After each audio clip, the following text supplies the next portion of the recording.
It's time now to review headlines of today's newspapers. And I believe we're going to start with this day on Saturday, and it's just one strong, important story on the cover of this day, on the window actually.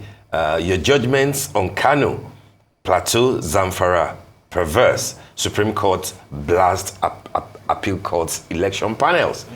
And the riders reverses sacks, says many suffered from wrongful judgment, affirms election of 5 others.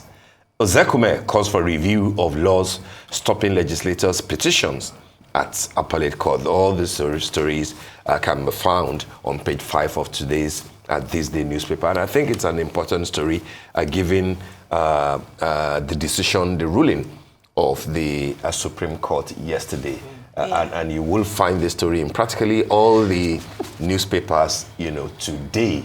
A lot of people argue that, the Supreme Court has done the needful because appeal courts appear to have, raised a lot of people's concerns. Kano, I was raising Plateau. my blood pressure, I would not lie. Appeal court judgments. Yeah. Yeah, so. And for you as a lawyer, I know that because what this seems to suggest is that yes, when you're looking for justice, don't despair until it gets to the Supreme Court. But the flip side of it is that while we are celebrating this, maybe some other people should also think that be careful when we come too hard on the judiciary, so that it doesn't appear as if once we do not win, then the courts have compromised. Because everybody seems to be celebrating what the Supreme Court, did yesterday. I mean, the Saturday Vanguard says the same thing. Supreme Court rights all wrongs of appeal courts. All wrongs. But they did not right all wrongs, and I have to bring that out here because certain races ended in the appeal court, and I think one thing that stands out to me is especially the plight of the lawmakers from Plateau State, who were now sacked on a legal basis that the Supreme Court has said has no standing in when it comes to the governor of the state. However, the National Assembly lawmakers have been sacked for that reason. So all the wrongs of the appeal court have not been right. I think that's what Ozekume is also calling for, to have a review, of how you deal with, lawmakers, laws affecting lawmakers' petitions and stuff like that. You're correct. And it's interesting how the Saturday Punch puts it, governorship polls, governors woo challengers after Supreme Court affirmation as supporters celebrate. Sanwo-Olu Yusuf, Otu Mohammed, Muftuan Glawa Oti seek opponent support, and lawyers CSOs call for urgent electoral reform, say courts shouldn't determine the poll winners. Well, until we have this electoral reform set in place, I think that's what we're going to continue to have going forward.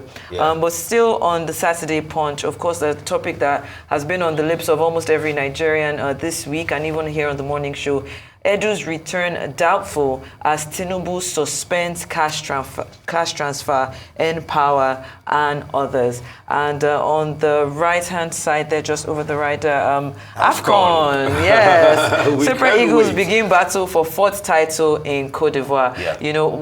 Outside of this, I think what's just been really ridiculous is the tickets going to Côte d'Ivoire. I know a number of people that want to go and, of course, support the team, but it's unbelievable. An economy return ticket to Côte d'Ivoire on their flight. Well, I mean, what's their plane called now? I think it's almost 1.5 million now. Yes. And people think economy ticket. Economy ticket. They're going to drive there instead. It's just the day. A lot of people are planning that. Too expensive. Inter-Africa travel is too expensive. And too cumbersome. There's some places like actually we're all in West Africa together, and we have to go to France or Europe or Western Europe to actually to connect to get back to our neighbors. I think it's definitely something that's we need to. But while still on AFCON, though, I mean, because that's an interesting story. We were meant to take it as part of the week that was. Yes.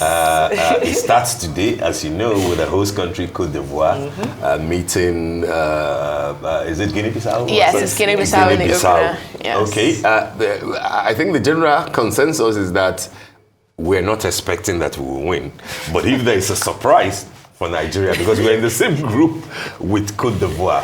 Côte d'Ivoire, they are also not, one of the favorites. You will count the champion, the reigning champion, Senegal. You will count Egypt. You probably count Morocco because of their feat at the World Cup. Yeah. Before we start talking the Pasero-led Nigerian super Eagles. But for me, it's not just about the football. I don't have high hopes, but I like the fact that it's happening in Côte d'Ivoire, Abidjan, which used to be known as the Le Petit Paris, the little Paris of West Africa. And when a tournament like this happens, it's not just about the 6 stadiums where it will happen. It's about the economy around the thing. It's about the after dark. It's about the parties. It's about all the other things that you do. The hotels being filled up. The money that visitors will spend. The tickets for Nigeria, Côte d'Ivoire on the 18th, totally sold out. Yes. Yeah. VVIP tickets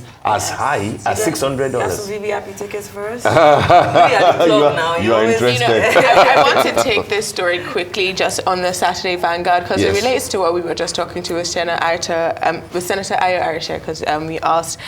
Story says Abuja under siege on page 11. Kidnapping now daily. Under that it says bloody January 2024. How Nigeria lost 261 lives to violence, accidents, and others in that's Nigeria. the Vanguard. If you can pull Vanguard Saturday up. Vanguard. These are the stories at the bottom, just next to the statue for AFCON that says AFCON. Shaky Eagles instead of Super Eagles.